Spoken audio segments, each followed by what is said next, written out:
All right, here with Dani Grant. Dani, thanks for being here. Hey, thanks for having me. So I'm really excited. We've got something cool to get into. I want to talk about this tweet of yours that went kind of viral in the product world this week. But maybe before we do, just so we set a little context, tell us a little bit about the work you've done so far, your kind of path through product and all that, and kind of what led you up to what you're doing now. I am a product manager turned VC turned founder. My first job was a product manager at Cloudflare. It was 100 people. I was the fourth product manager. Fast forward to today, it is a public $20 billion company. There, I got to see an amazing management team at work. I got to work with an incredible team. And I was very lucky that when the company started to expand to new offerings, they set up a new team that would explore greenfield opportunities for the company. And myself and now my co-founder were the two product managers on that team. And we worked with 30 engineers, and our job was to launch net new businesses for Cloudflare. And if it worked, then it would be spun out into its own organization. And if it did not work, then we would have to sunset it very quickly and then move on. And so we were constantly trying to figure out, how do we ship great stuff faster? And we wanted to move as fast as possible because we wanted to get to take more shots. When you're experimenting, the faster you can move, the more likely you are to succeed. But time and time again, the thing that we saw get in the way of moving faster was sort of slow communication cycles between us as product managers and the engineering team. And that we needed tools to be able to communicate with engineers clearly about what needs to be fixed. In the in-person world, what we would do is we would grab our laptops and we'd sort of go around the office until we found the engineer we were trying to communicate with, and we'd hand our laptops to them, and they could debug live on our computer. They could see what we are seeing. But when the world went remote, we didn't have a way to do that anymore. And that's why we built Jam. It is let me show you for PM to engineer collaboration. That's so awesome. Yeah, that's one of those, like, in the office environment, and I think across a bunch of fields it's probably the case, but there's something about that, like, hey, slide your chair over, or hey, let me pick up my laptop and slide over. Some of the best sort of pre-remote moments in my career were those, like, we're going to kind of sit next to each other and look at one screen together. So yeah, very cool, potent problem to be solving. So you had this, and I have it pulled up here. I don't want to read through it all, but maybe I'll do just like the intro, because you have a great job with like a hook on this. I'll just do the first tweet here, and you can kind of talk me through the rest, because this definitely resonated with the product community. You write, Instagram and Notion have ex-PM founders. I thought it'd be easy to jump from PM to founder. Here's everything I wish I knew going from PM to founder. And so we'll link to this in the show notes. If folks haven't seen this already, we'll link to it. Definitely encourage you to read the whole thing, check it out yourself. But then you go into a bunch of great takeaways on the differences between the two. What inspired you to kind of put pen to paper on all these? I was so blown away that this resonated with so many people. I guess a lot of people have taken the PM to founder route, and they could relate with the mindset shifts that one would need to make to do that successfully. I was just sort of writing a note to self. Mostly I was sort of reflecting on that, and excited that so many people could relate.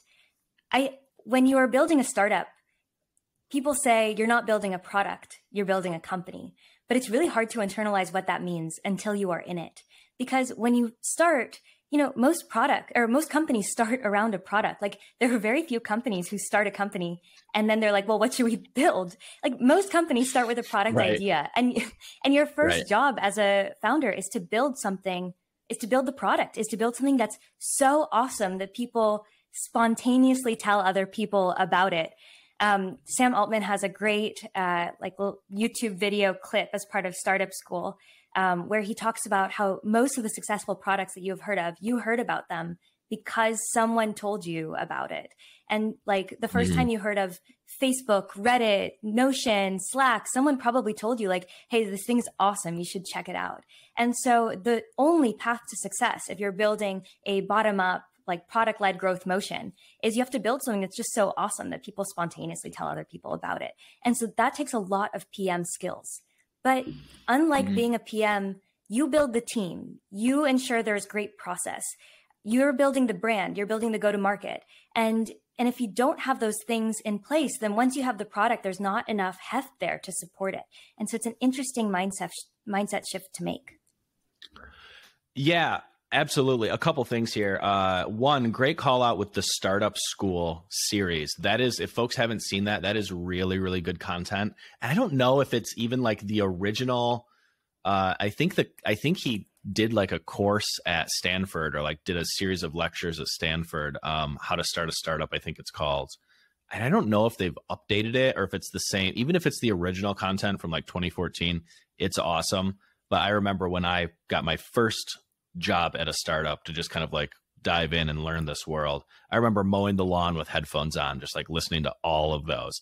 And it's just like great. Like even if you're not starting a company, if you're working at a startup, that is just like great context to digest. So we'll drop that in the notes too, because that's really, really good content. I'm glad you called that out. And yeah, I mean, I love it's really cool context you have too, having worked at like a new product division or like a new product lab. And a lot of bigger companies will have this. They'll have kind of like a lab for new products, and they'll find, ambitious people in the organization to sort of be the de facto founder within the company. And it's cool that you got some of that experience at Cloudflare, it sounds like, but I'm sure it's one of those things where like you get out and doing your own startup and you realize like what you were doing there, like while important, is just doesn't compare. It's kind of like bumper bowling compared to being the actual founder and having to launch a product, kind of tight roping without a net. It's interesting because it seems like it should be the same, but there are a couple of things that are extremely different. One of which is about who makes final decisions and what headspace you need to be in to do that. So when you're a product manager, even if you're launching net new products, your job is to try to make those new products succeed, to make those new bets succeed, and work as hard as you can on it and just see if you give it your all, what's there for it. And if the company decides to cancel that work, call off the product, sunset it, that's not your decision. Your job is to keep working at it and see if you can make it work. And it's someone else's decision whether or not they're going to actually pursue it when you see the results. And so that is very different from when you're a founder. If you continue to work on a product and it is not succeeding, that can kill the company. So versus at a company, if you're a product manager, a product of yours not succeeding is like, okay, we tried it, we learned a bunch, and now on to the next. Yeah. And I'm sure a lot of that's just like a psychological, like pit of your stomach kind of feeling where it's like, I know how much different the stakes are doing something like this, right? The stakes are much higher. Yes. There's also another aspect to this, which is you want to set yourself up as a company to make great decisions. And leaving all the decisions to yourself is probably not setting yourself up to make great decisions. Actually, you want to have a great team that everyone is thinking critically about the most important things and collaborating. Everyone's contributing thoughts, suggestions. You're building a team that knows how to tackle whatever the challenge is ahead of it. And so you, as a company, as a startup, you are only as good as your team. And so who you choose to hire is the most important decision you make as a founder. It is more important than all of the subsequent product decisions, even early on when product is make or break. Because with a great team, you will figure it out. And otherwise, with you are only as good as your team. Without the great team, there is nothing. Yeah. No, absolutely. And it's hard to, I think that's one of those things that people like intellectually is, it, but it's hard to sort of like feel it. And there's this pull to like, I should be working on the product, or I should be fixing this, or I should be hands on this. But like the understanding of, no, I actually need to like dive into recruiting because getting this person, like the compounding impact down the road will be so much higher. But it's one of those sort of like the head and the heart kind of balance things. I do want to ask more about being like in the new product lab at Cloudflare. Like, were there, because obviously there's a lot of differences, but were there tactical things you picked up there? I mean, outside of all the great things that you'd learned, just like being a PM, but specifically like doing new product lab stuff, like tactical things you picked up that are like, now you kind of feel like, oh, cool, I've got this trick up my sleeve. I learned this, like launching products inside my last company. Yes. We got to work on some amazing products there. I feel so lucky to have had that opportunity. Like, for example, the last two products that my co-founder and I worked on in that team is 1.1.1.1, which is a secure way to access the internet, which now more than 10% of internet traffic goes through, which is unbelievable. And Cloudflare Workers, which is a new way to run compute in the cloud, which now powers many like next gen applications, including Jam. So it was a blast. One way that this team works, actually, there are two ways this team works that is really unique that we brought a lot of into Jam. The first is this team believes at its core that when you want something to go faster, when something is important and you need to go fast, it is actually better to have fewer people on it than more. That fewer people unlock speed. You want some great, awesome people who, have good judgment and good product sense and great engineering and design chops to just be able to move fast and be unblocked. So that was one. And to this day, Jam is much smaller than you might expect. We are a team of 7 supporting 15,000 users. And of course, we're growing the team, but we're growing it very thoughtfully. We want every single person to really add to the mechanics of the team and really be able to contribute and not feel like it's scaling so fast that we can't maintain that special energy that teams have. The second thing this product lab did, oh, sorry. No, go ahead. I'll come back to it. So the second thing this product lab did is it had a formula for how to launch new products, which I really like. And we've brought a lot of that to Jam. It had different stages. The first stage was just build a prototype that would be discarded later so that you can see it. Because once you see something, it sparks all the great ideas and the discussion of where it can go. And until you can see it, sales doesn't know yet how to, like the whole company can't start thinking about where to take this in the future. So that was very important. It would be a short sprint, hack it together, total duct tape, just get something working. And that would actually be discarded, which is counterintuitive. Then the next stage was an internal beta. So we would not go to users until the product was good enough that Cloudflare itself would use it. And that is really important, especially in startups. We found that when we took the conventional startup advice of launch really fast, get people in, that loud feedback was so noisy that it actually didn't give us the clarity we needed to charge ahead. But when we actually launched first to ourselves and iterated in that really tight loop of ourselves giving ourselves feedback and changing on an hourly or daily cadence the product until it was something that we would miss if it was gone, it had such more success when we launched it to the initial alpha. So we definitely took that. And then from there, the next step was, of course, public beta and then a launch. That's the internal beta is a great point. Maybe I'll drill in on that for a second because that is skipped a ton. How did you think about, or how did you think about, because sometimes with internal betas, it's like hard to get real adoption signal or stickiness signal because it's like, are people organically adopting this or are they sort of like mandated to adopt it because the company is the company declared such? So did you let like users internally sort of adopt it organically and sort of see if traction comes along, or was it more like everyone's going to use this and we're going to find bugs and feedbacks fast because everyone will be using it no matter what? Let's be clear that if you are launching something to an internal beta and asking people to use it and it makes their work harder, they are going to let you know. They're going to be very frustrated about that.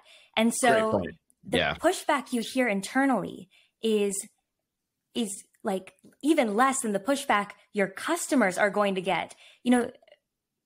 imagine you're building something that a PM wants to use, but an engineer has to implement. When your customer, the PM, goes to the engineers, they're going to hear all that pushback. So you better hear it first and get to fix it up front. Cloudflare is an infrastructure company, so a lot of the time it was just sort of a global switch for our own product. But sometimes it was things that individuals needed to adopt. And I even remember there was a time where we put this was like early Facebook ads day, like 2015 or so. We put a Facebook ad pixel on the docs of how to use the product. And then we would serve people Facebook ads within the company that said, "Hi, this is Dani. Have you used this product today? Please try it and let me know what you think." Which actually it was not successful in getting people to use the product, but was successful in getting people to screenshot the ad and send it to me on HipChat.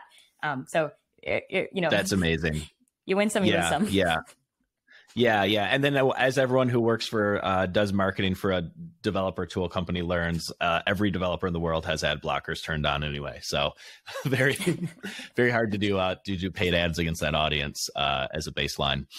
And I love you mentioned keeping the team small. That's great. I'm sure folks have seen the sort of like, there's great graphics out there that just sort of show like the communication vectors and like potential lines of communication and how like it just explodes even if you add like 3, 5, a couple more people can like have add literally compounding potential complexity to just like how people can communicate.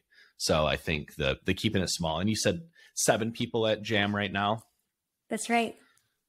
Yeah, that's amazing. Congratulations to you all for finding so much traction with such a lean team. That's gonna give you all sorts of like flexibility and great great potential to do even more cool things for customers. So that's just so great to hear. You did also mention you write a little bit about kind of beyond like the launch tactic stuff.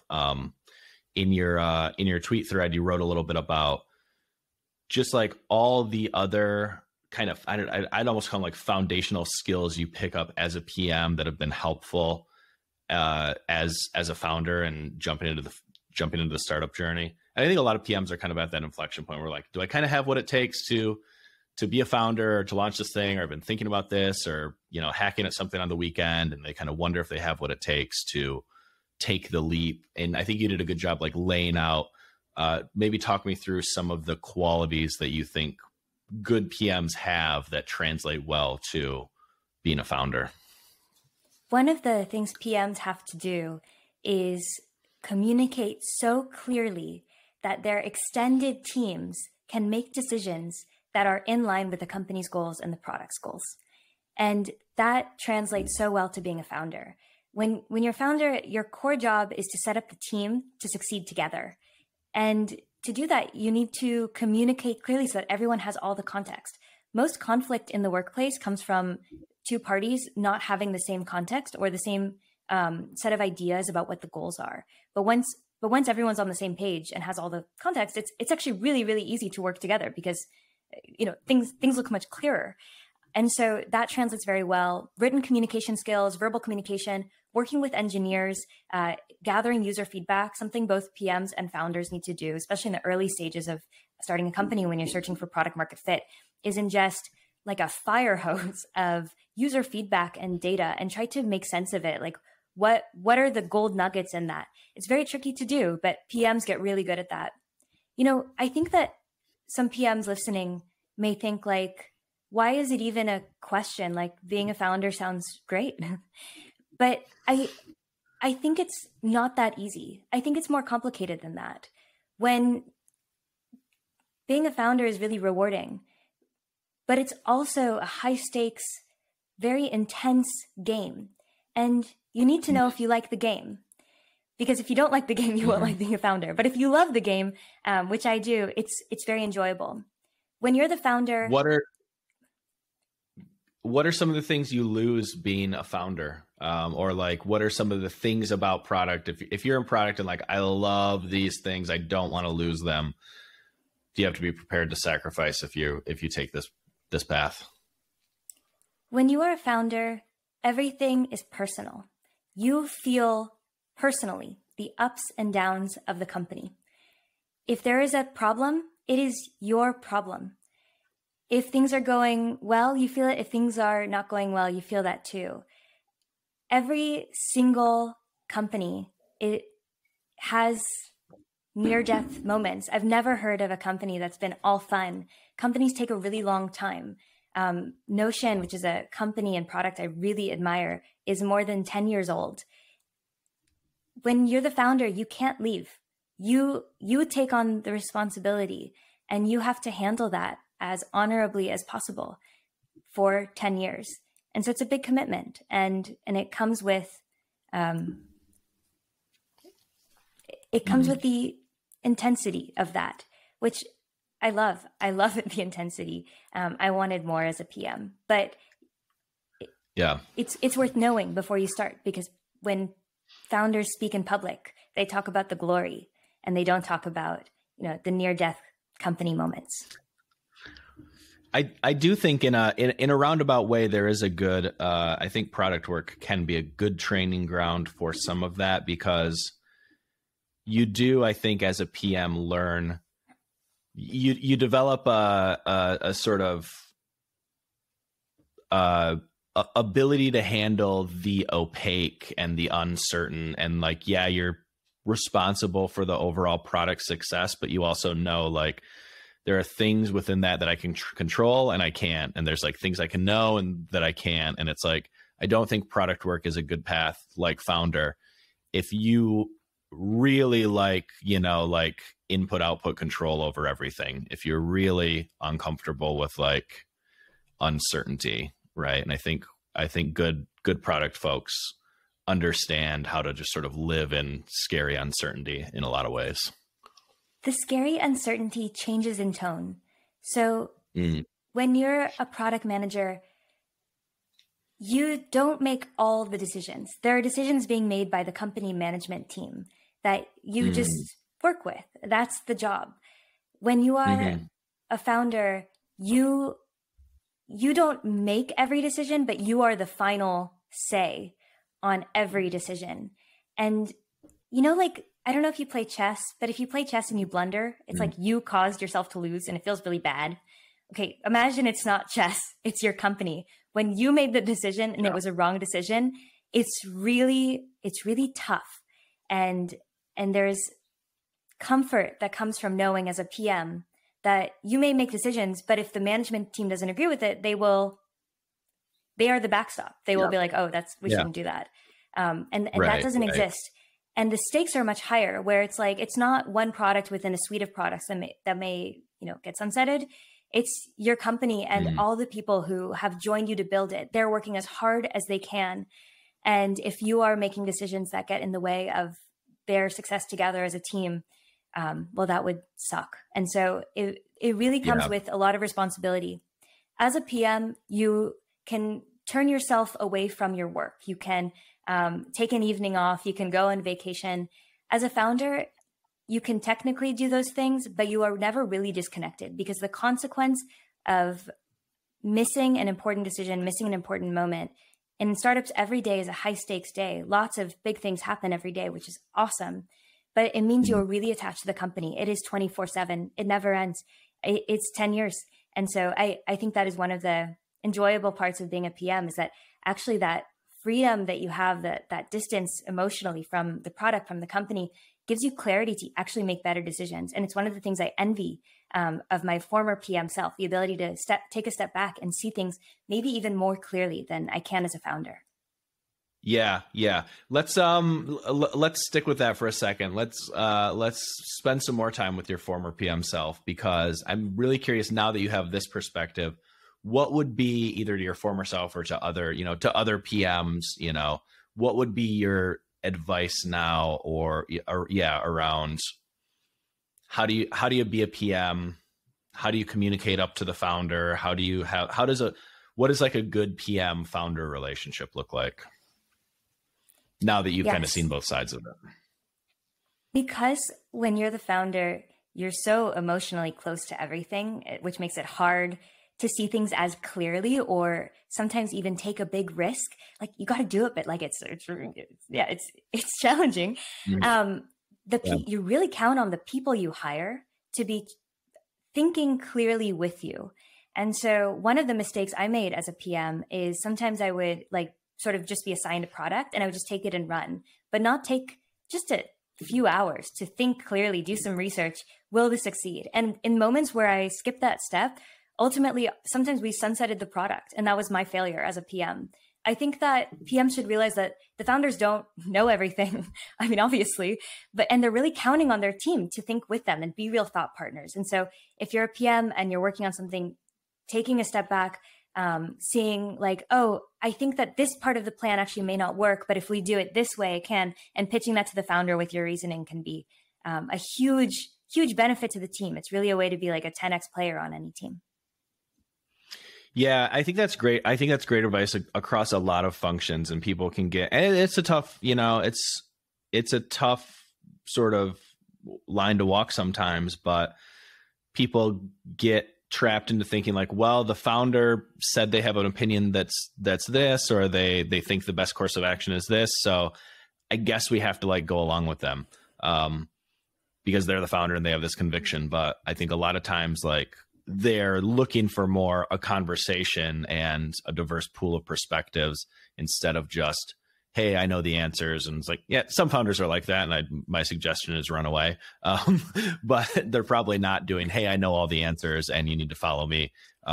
There's a lot more than people realize. Like, I'm looking for a thought partner in this. I'm looking for someone to kind of help me see around corners here. And especially if you're the PM, like that's really where you can shine. I love when the team at Jam is really special. Like, I was talking to a founder a few months ago, and he had done a couple companies, and I was like, hey, like, now that you're on your third startup, what advice do you have for first startup? And he said something great. He said, when all is said and done, the only thing that you have left with you is that you got to work with his team. So make sure that at the end you feel grateful to have had the opportunity to work with that team. And I really feel that at Jam. And one of the things that I really love about our team is everyone's putting like really thinking clearly and trying to contribute. And I feel so proud to see that and really excited to see that, because it means we can do so much. I mean, 7 heads is better than one if the 7 heads know how to work together. It's like you have the Beatles and they're so much better than any one of those individual artists. So they're all amazing artists. Right. So some of my favorite moments working on Jam are moments where the greatest ideas come from, from the team, which happens often. Yeah. No, that's great. I mean, there's some George Harrison fans who would maybe like a word on that, but I'll save that for another next episode. I'm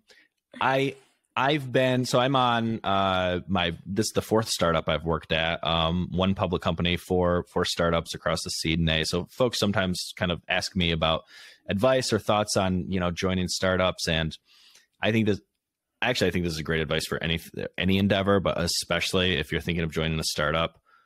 Think about not just, everyone focuses on like, what's the potential outcome if this goes right? If this really takes off, if this like succeeds in the way folks want it to succeed, what's the potential outcome for me? Yes, that should be kind of part of your calculus. However, I think the best advice is like, understand what you'll get out of it if that's not the scenario. If things, for lack of a better term, go wrong, or the company doesn't make it, or the company doesn't have the outcome, founders and investors were looking for, whatever, like what kind of place do you land in? And is that still like a really, really good scenario for you? And then that becomes things like, what kind of people do you work around? Because you'll build relationships you'll have the rest of your life, like that will unlock all sorts of like professional opportunities for decades. Like, so it's like, what kind of people will you work around? What kind of opportunities to work on cool stuff will you get to do? Like, what kind of experiences will you have? What kind of learning will you do? What kind of growth will you get to have? Like, all that stuff is sort of, for me, part of the calculus of like, hey, what's the equation if the kind of quote unquote mission fails? And what's your scenario there? And does that still look really, really great for you? So I kind of think folks miss that. They're so focused on like the pot of gold at the end of the rainbow. But yeah, it's great advice because then it's like you're stacking the deck, like you can't lose. One thing that we've seen hiring candidates is that candidates with similar number of years of experience, but one candidate has more startup experience than the other, it accelerates you faster. You get better really quickly because you have to, because there is no one there to help. Like really, there's no one there to scope out tickets for you. Like you just operate in extreme ambiguity and you have to succeed, and it feels like life or death. And it's an awesome experience if you want to get really good really fast. Something that we've seen, especially interviewing engineers, is engineers with 2-3 years experience, but at a startup versus engineers 2-3 years experience at a FANG company. It looks like much bigger difference than one might expect. Yeah. I mean, like I've told this story before, but I think it's true across all functions. It's like you operate inside of a big company, and it's amazing because it's like you have all these, I'll give my kind of like marketing background perspective on it. You have all these resources. Like if you want to send an email, there's an email team. If you want to run a social media campaign, there's a social team. If you want to do an event, there's an events team. We're actually in the middle of this planning our own event with launch notes right now. If you want to go to an event, there's an events team, and it's like amazing, like all these resources, you can unlock so much more. However, you don't always get the hands-on experience. You don't learn the thing as intimately. It often goes off smoother, but like as the sort of like person shepherding that project, you can kind of feel like, gosh, I just kind of delegated this to this team over here. Then you go to a startup and it's like, you want to send an email? Like, I think there's a MailChimp password around here somewhere. Like, good luck. Here's the CMS. Here's some login. Like, don't accidentally spend $1 million on Facebook ads. Go. And then you end up like, cool, now I have autonomy, but I kind of have to like bang my head on the wall and learn a little bit. So it's the trade-off, but it's definitely a great experience to have. It is. And the other thing I'll add is, most startups fail. But getting to try and make a change in a corner of the world that you care about changing feels so meaningful. Like when you reflect on the wins and when you get to try and make something better and you get to do that with a team, it's amazing. So, I mean, if you're evaluating whether to join a startup and it's a startup that you think is working on something that you want to see happen in the world and you get to go and make that happen versus wait for someone else to do it, in my mind, it's a no-brainer. That's actually one of the things I really appreciate about what we're working on at Jam. We were the former users. We're building for our former selves. We had the issue of collaborating with engineers to go fast and being able to just work together in a way that feels, actually like happy and productive versus like we're at ends with each other. And when we get the user feedback from Jam users who tell us that that is what they are seeing on their teams, that they're not only more productive, but also frankly happier working together, it's like that's the reason you do it. It's just awesome beyond anything.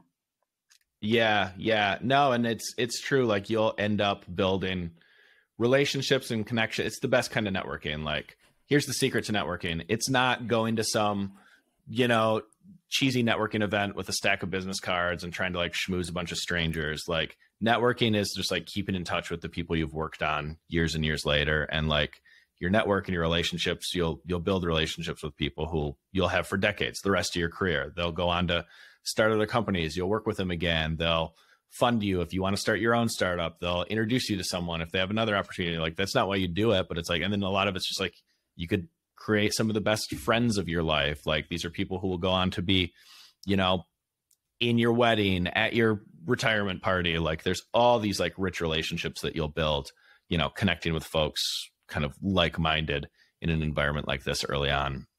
I think Launch Notes is like 40% of the people here worked 2 companies ago at the same startup. And now we're all just like getting the gang back together and just like the chemistry is like amazing. So it's super, super fun.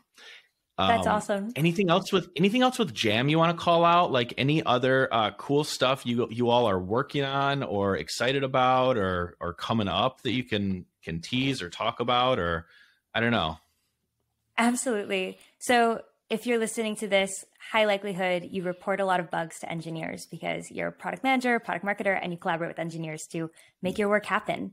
And so probably you've experienced the frustration of you create a ticket an engineer picks it up, closes it, and writes, works fine on my end. So we started jams, but that would never happen again. Yeah. Yep. So with That's Jam, great. when you install the browser extension, when you see a bug, you just click on the browser extension and then it grabs an instant replay of what just happened, like the last 30 seconds, like a video. And then it grabs everything the developer would get in DevTools. So console logs and then the network tab are all, grabbed to, plus all of the specs of your hardware, like device, browser, OS, and even your network speed. And it packages it all up into one link that you can just send to an engineer or just paste into a ticket. And then the engineer has everything that they need to debug. And engineers love that because what engineers don't like is sitting in meetings. And the alternative is they have to write a lot of comments in Jira and then ultimately hop into a call with you and show you how to open up console logs so they can inspect what's happening. So that prevents all of that. Oh, that's so cool. Yeah, I've done that a million times where it's like the flow now for most people is like, oh, I saw this bug, like, hold on, let me fire up Loom and like do this again. And maybe I'll talk through it. And I kind of stuttered over this part. Let me re-record it. Like the whole, like, you just go back in time and grab a snippet of what just happened. That's super clever. I love that. PMs are the people who care about quality the most on any team. And so they are the people who dog food and care that when they see an issue, that they make sure it's reported. And that can just take so much time. I remember as a PM, I would be like just trying to do something else, but I'd be dogfitting our product and like while doing that. And then I would find some issues and then I'd be like, oh, like now I'm spending an hour and a half on like reporting these issues and I don't even remember what I was doing. It just totally breaks your productivity. And so it's really important to be able to, like, in 2 keyboard shortcuts, just fire off a perfect Jira ticket and then get back to what you're doing. Yeah. And PMs, other folks, I've done this. Be honest with yourselves. You've all seen stuff that you should have made a ticket for and didn't. Like, you've all had those moments. You've all had that sort of like, stop, no one's looking, maybe I'll just run this red light kind of feeling of like, yeah, I really should make a ticket about that. I've got so much going on right now. Maybe I'll do it later. So like that's happened. And it's, it's the friction of, what you all are trying to solve for, like, that leads to that. So I'm sure a world of unreported bugs will get to see the light of day, or at least a Jira backlog, thanks to you all. So very, very cool work you're doing. I mean, I'm excited not only for teams who should feel proud of having a great product, but also for users who use those products and just have a better experience. When you start a company, one of the things that you are picking, but it isn't quite obvious on day one, is who you're going to spend a bunch of time talking to. Like, you're going to spend a bunch of time talking to your users. And so you sort of pick a world that you're going to enter into.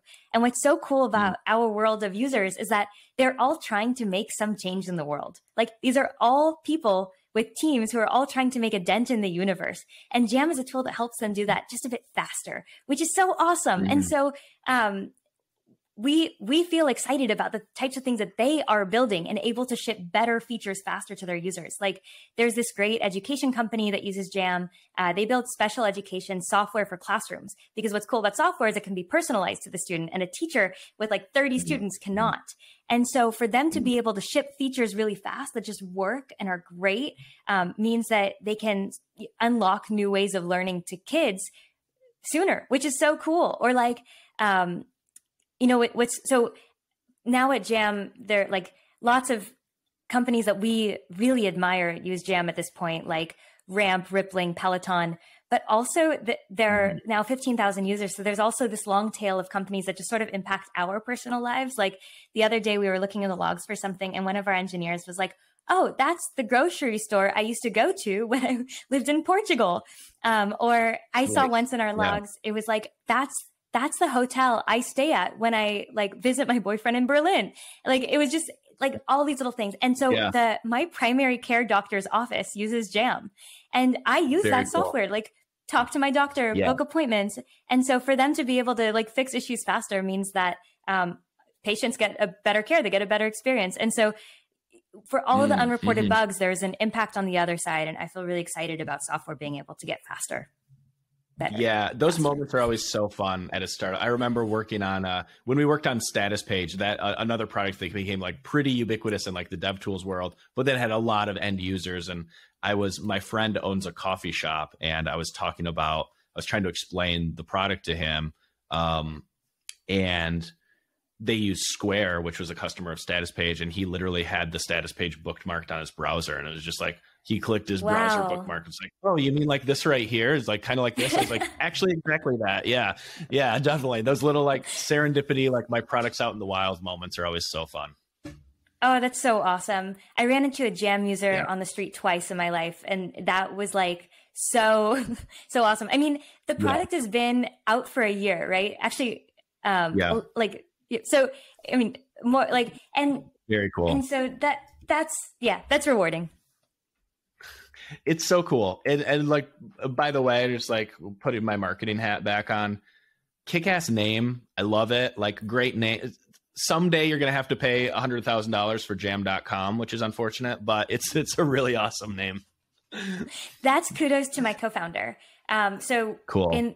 On weekend one, we were like prototyping the product, and I called the file kahoot.js because I was like, oh, you're working in cahoots with people, but it was such a bad name. I didn't even want to say it out loud. And my co-founder, Erdifa, like props to him, was like, in all these user interviews we're doing, they keep saying that they're doing a design jam or a bug jam. What do you think about the name Jam? So all props to Erdifa. Yeah. Well, it's a great name. I'll check the product out. The website's awesome, jam.dev. Folks should check it out. Dani, thanks for being here. This was super, super fun. Thanks so much for having me, Blake. I had a great chat. If folks want to say hi, follow up, the product's jam.dev, they can check it out. How can folks get in touch with you if they want? Yes. Go try out jam.dev. We want to make product managers' lives so much easier. So if you've got feedback, ideas, suggestions, feature requests, we want to hear from you. I'm Dani at jam.dev. Like, don't hesitate to reach out. Awesome. Thanks again, Dani. Appreciate it. Thank you, Blake.